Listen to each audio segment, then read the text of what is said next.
Here is my Physics Done Right lesson about units. Learning about units is a great place to start learning about physics. In this lesson, I'll tell you why we need to learn about units, how they can help you, and, most importantly, how to calculate unit conversions. I'll show you my method for doing a unit conversion, and we'll work several examples. Let's get started. Welcome to the Physics Done Right lesson on units. Why do we look at units? What are units? And how can they help me? Units turn a number into a measurement. For example, let's say I had a measurement of 10 meters. The number tells how much, and the unit tells of what. Let's say we also had a measurement of 6 seconds. Again, the number tells how much, and the unit tells of what. There are many different unit systems. We're only going to use 2 in physics. We need to be able to convert from one system to another, and I'll show you how to do that. Furthermore, units help you to get your calculation right, so it's important to pay attention to the units in every calculation. We'll also talk about scaling and prefixes. That's how to make units bigger and smaller. And we'll also talk about proper notation. How do you write it down? And I'll explain to you the method so that you'll know how to write things down and you'll always get it right. There are 7 basic units, but for now, all we need are length, mass, and time. All other units are derived from these basic units. The main unit system we'll use for physics is called the MKS system, or also known as the metric system. And that stands for meter, kilogram, and second, which is the base units for length, mass, and time in that system. Sometimes it's also called the SI system, which is an abbreviation from the French term that means International System of Units.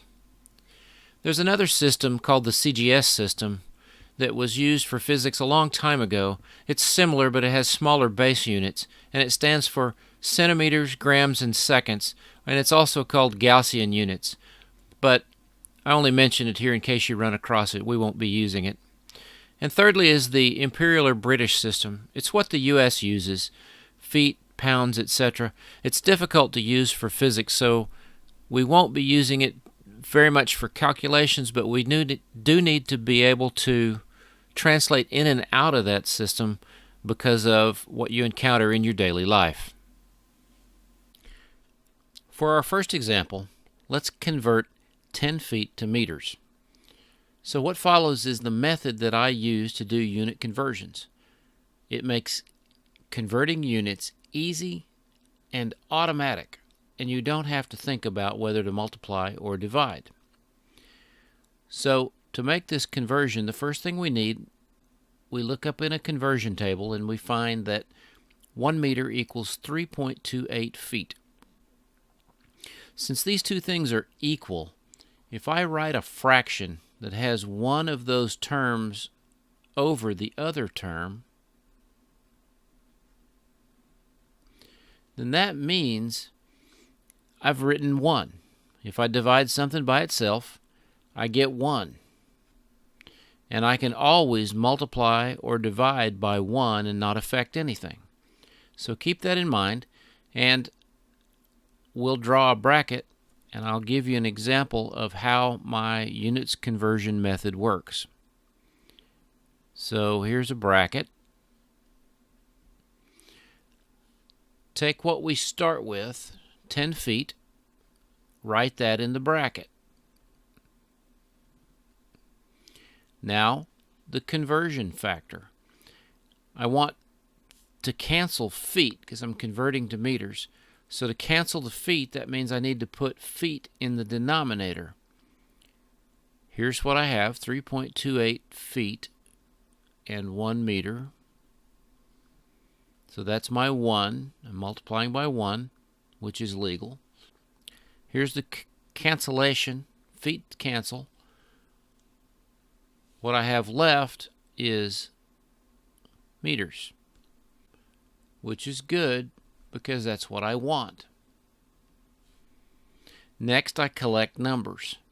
I have 10 in the numerator and 3.28 in the denominator, and the only unit I have left is what I wanted, meters. Now I grab a calculator and I type this fraction in, and I find out that this equals 3.05 meters. Done. Next, let's convert 1 mile to meters. This will be a two-step conversion. First, I know that 1 mile equals 5,280 feet. And then the conversion we've been using, 1 meter equals 3.28 feet. Now what I need to know is how to combine all this to do my conversion. I'm starting with 1 mile. Draw the bracket. 1 mile. Now I need a mile in the denominator to cancel that mile, so I use the first conversion factor. 1 mile is 5,280 feet. Then I can use the second conversion factor and put feet in the denominator. 3.28 feet is 1 meter. Let's see how we did. Miles cancel, feet cancel, and I'm left with 1 unit, meters, which is what I wanted. Now, collect the numbers. 5,280 over 3.28, and it's in meters. That's my unit that I have left. And it turns out that this equals 1609.8 meters. Done. Next, let's convert 60 kilometers per hour into feet per second. This is a velocity or a compound unit. Bracket 60 kilometers per hour. There's my starting unit. I need to convert kilometers to meters, so I need a kilometer down here. 1 kilometer is 1,000 meters. Next, I need feet per second. So again, 1 meter equals 3.28 feet. 1 meter, 3.28 feet. Now I need more bracket. I've got the feet part that I need.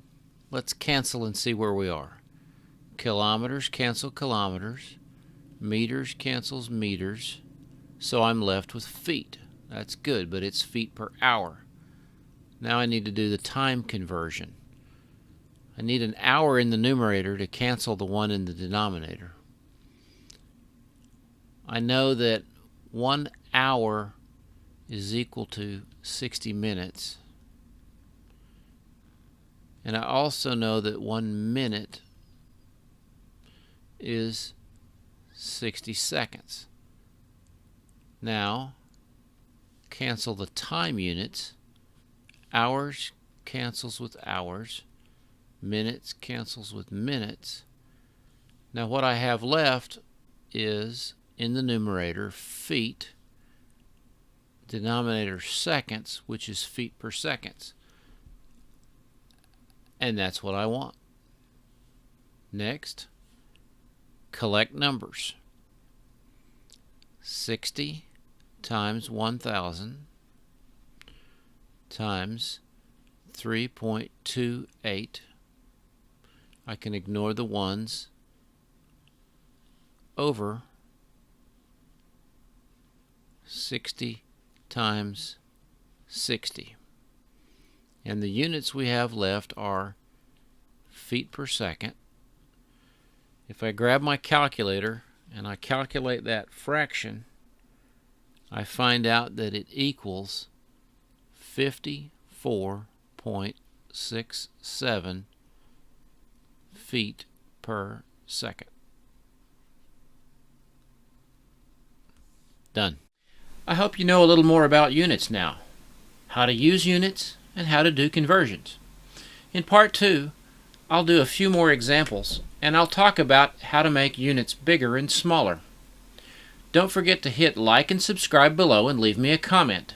If you think these videos are helpful, please share them with a friend. Thanks for watching.